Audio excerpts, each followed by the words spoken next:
एक टंकी का 6/7 भाग तेल से भरा हुआ है। 60 लीटर तेल निकालने के बाद में टंकी का 4/5 पार्ट तो टंकी का भरा हुआ, टंकी की क्षमता आपसे पूछी गई है। अब देखो 6/7 पार्ट टंकी का फेल हुआ है। 60 लीटर अगर हम यहाँ से ऑयल को निकालते हैं तो टैंक जो है रिमेनिंग टैंक में 4/5 पार्ट जो है टैंक भरा हुआ है। यानी कि हम कह सकते हैं टोटल टैंक की कैपेसिटी 1 मान लेते हैं, ठीक है। टोटल टैंक की कैपेसिटी 1 मान लेते हैं। 1 में से क्या हुआ कि 6/7 पार्ट भरा हुआ है, इनमें से हमने कुछ पार्ट निकाल लिया, तब बचा कितना 4/7 पार्ट, ठीक है। सॉरी 4/5 पार्ट, 4/5 पार्ट बचा।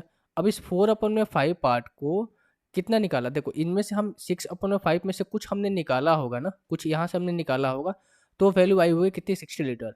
यानी कि हम अभी भी जो रिमेनिंग शेष है वो 4/5 है। अगर मैं 6/7 माइनस 4/5 करूंगा तो ये 60 के बराबर आना चाहिए, ठीक है। ये 60 के बराबर आना चाहिए, तो हम कह सकते हैं इनका एलसीएम आ जाएगा 35, और 35 आके इधर मल्टीप्लाई हो जाएगा, ठीक है। और 35 आके इधर क्या हो जाएगा, मल्टीप्लाई हो जाएगा। या फिर मैं इसको कर ही देता हूँ, 7×5 = 35 कर लो, 7×5 = 35, 6×5 = 30, और 5×7 = 35, 7×4 = 28 बराबर 60। तो हम कह सकते हैं 2/35 = 60। 35 आके इधर मल्टीप्लाई हो जाएगा, यानी कि 2 की वैल्यू कितनी हो जाएगी 35 × 60। और मैं टैंकी की कैपेसिटी को 1 मान के रखा था, तो यहाँ से 1 की वैल्यू कितनी हो जाएगी, ये हो जाएगा 2 और 35 × 3 कितना होता है 105, यानी कि 1005। तो टैंकी की कैपेसिटी कितनी हो जाएगी 1005 लीटर। टंकी की कैपेसिटी कितनी हो जाएगी 1005 लीटर, ठीक है भाई। आप इसको देखो ऐसे नहीं समझ में है ना, तो आप इसको ऐसे कर सकते। तो बात यही एक ही है, अगर 6/7 पार्ट टंकी का भरा हुआ है, इनमें से हमने 60 लीटर जो तेल है वो निकाल लिया। अब टंकी में तेल कितना बचा 4/5। अब अगेन इस 4/5 को मैं इधर लाऊंगा, क्योंकि सेम वाली चीज़ें एक तरफ लाऊंगा और जो अनइक्वल पार्ट है उसको अलग तरफ लाऊंगा। क्योंकि देखो ये 6/4 पार्ट हमें दे रखा है और 60 यहाँ पर लीटर दे रखा है, दोनों एक में तो हम सब्सट्रैक्ट कर नहीं सकते। इसीलिए मैंने क्या किया भाई कि इस 60 को मैंने यहाँ पर डायरेक्ट ही इधर लिख दिया और 4/5 को इधर ला दिया।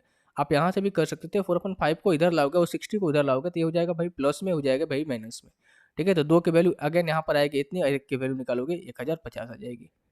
आप ऐसे भी कर सकते थे, यहाँ से इनका और इनका एलसीएम लेते, यानी कि 35, आप टंकी की कैपेसिटी को 35 मान लेते, ठीक है। टंकी की कैपेसिटी को 35 मानकर कभी बना सकते थे। अब इसमें से 6/7 भरा हुआ था, तो कर सकते हैं भाई 6×5 = 30 भरा हुआ है, ठीक है।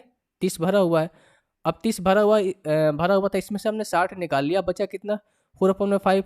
तो इसका 4/5 करोगे कितना हो जाएगा आपका, इसका 4/5 करोगे भाई कितना हो जाएगा 7×4 = 28। यानी कि अगेन इस वैल्यू आ गई ना, देखो अगेन देखो टंकी 30 भरा हुआ था, इसमें से 28 अभी बचा हुआ है, यानी कितना निकला 2। 2 की वैल्यू कितनी निकल कर आई 60 निकल कर आई क्वेश्चन के अकॉर्डिंग। तो 1 की वैल्यू कितनी हो जाएगी यहाँ से 30 हो जाएगी। और टैंकी की कैपेसिटी को हमने 35 मान के रखा था, तो 35 की वैल्यू आप यहाँ से भी कैलकुलेट कर सकते हो, तो यहाँ से भी 1050 ही आएगा। देखो तरीके अलग अलग हो सकते हैं, क्योंकि ये यूनिटरी मेथड पे आधारित ये क्वेश्चन आते हैं, ठीक है। तो आप अलग अलग तरीके से इस तरीके क्वेश्चन को कर सकते हो। ऑप्शन नंबर 4 जो है इस क्वेश्चन का आंसर हो जाएगा।